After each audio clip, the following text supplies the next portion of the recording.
Přeji krásné dobré ráno, krásné svítání a vítám vás u dalšího mého dílu. Doufám, že i pro vás je ranní pohled na svítání stejně tak okouzlující jako pro mě.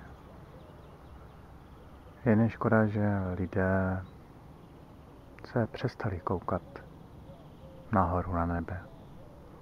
Přestali vnímat svět kolem sebe.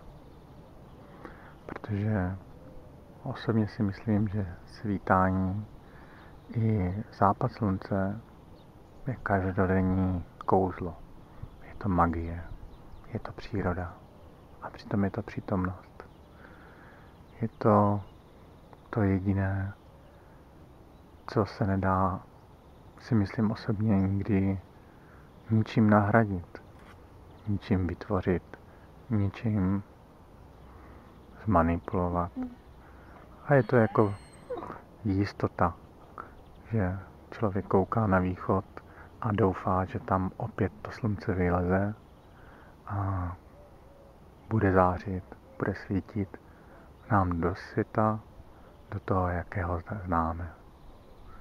Takže chvilku ticha a vnímejte to. Slunko vychází. Je to dar života.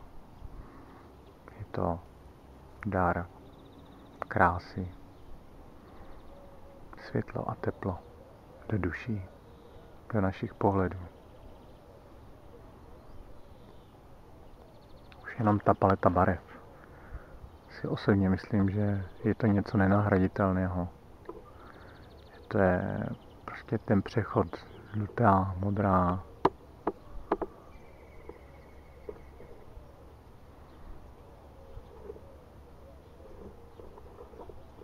Nevím, jaký na to máte názor vy, ale je to krása.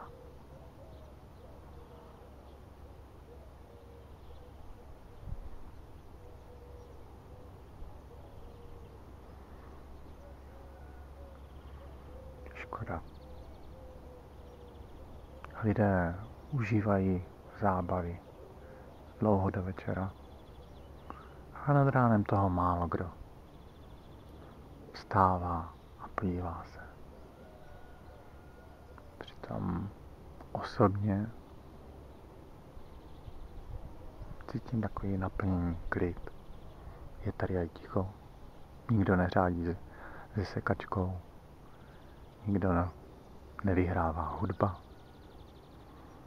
Naplňuje mě to. Jsem rád, že jsem se zase opět probudil. Jsem tady v přítomnosti. A vím, že mám celý den před sebou a můžu pracovat na tom, abych změnil tento současný svět. Abych ho vytvořil tím, jakým ho chci mít.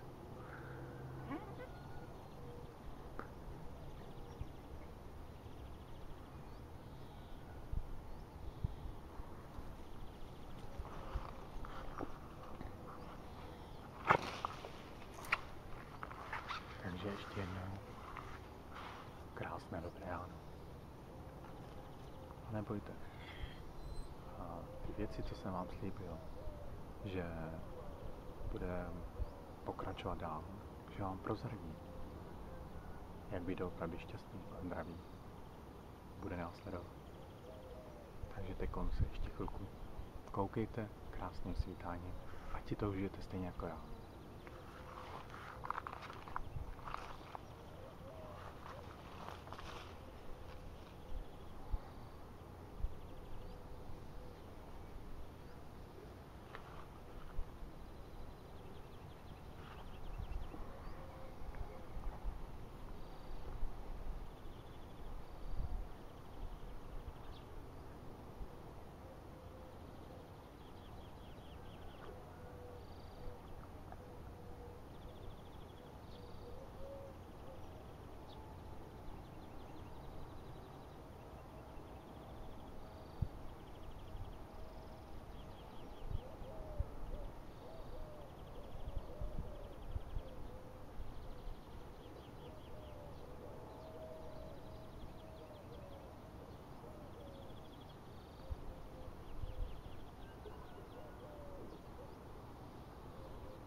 mám ještě ty zkušenosti, točím druhý díl, ale ptáci cvrlikají, kohouti, kokrají,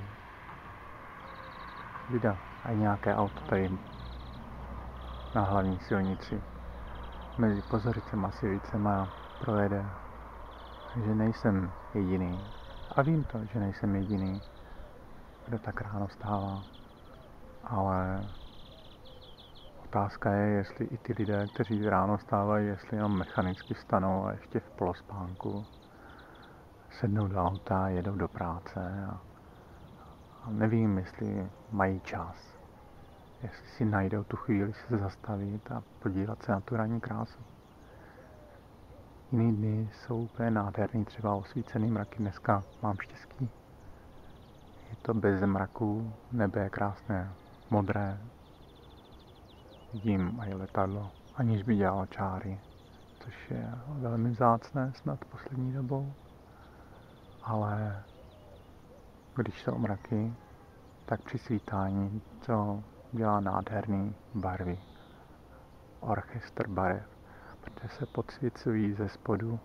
Mraky na západě jsou osvícený vycházejícím sluncem a červánky, stejně tak při západu. Takže těšte se, určitě v některých videostupech bude i nějaký ten krásný západ. Snad se mi podaří někdy udělat i ty mraky, ty krásu u toho svítání, kdy bude vidět to, co vidím. Vy budete mít možnost a šanci vidět tu krásu, kterou vidím já. Je to můj pohled. A doufám, že se vám tento pohled na můj svět bude také líbit. Je to ta změna, kterou jsem prováděl. Začal jsem si všímat světa kolem sebe. Začínám si vnímat přírodu. Snažím se zastavit v tom dnešním světě plného chaosu. Svět protichůdných informací, matoucích, záměrně matoucích, aby to člověka uvádělo uvědomělého člověka do chaosu a nevědomí a na ty, kteří jsou už mechanickými strojema a nepřemýšlí, neuvažují, jenom prostě mechanicky stanou, jdou do práce, vydělají peníze na obživu, na jídlo, na zábavu, no a pak zase jdou z práce, utratí peníze a skončí večer v posteli utahaný, zničený, ráno zase stanou, jsou naštvaný, že musí jít do práce a vydělávat ty peníze, které v zápětí zase utratí. Je to kolotoč. Je to past. Past na ty lidi, kteří si to neuvědomují, že je potřeba se zastavit. Vyskočit. Odejít z tohoto systému. A začínat si všímat okolí.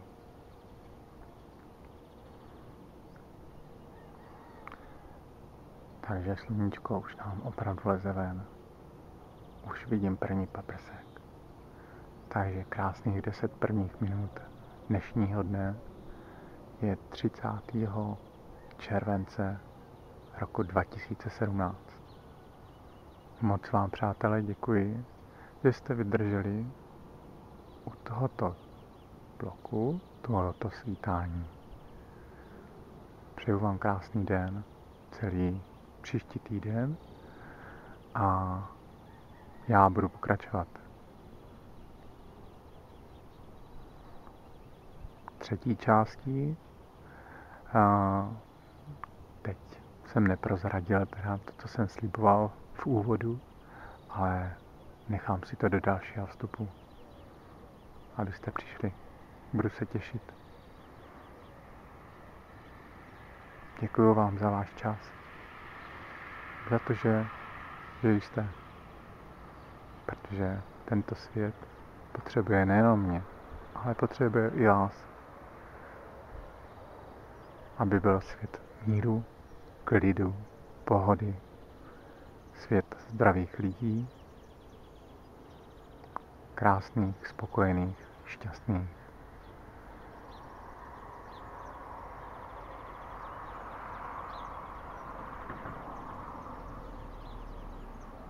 Není to nádhera?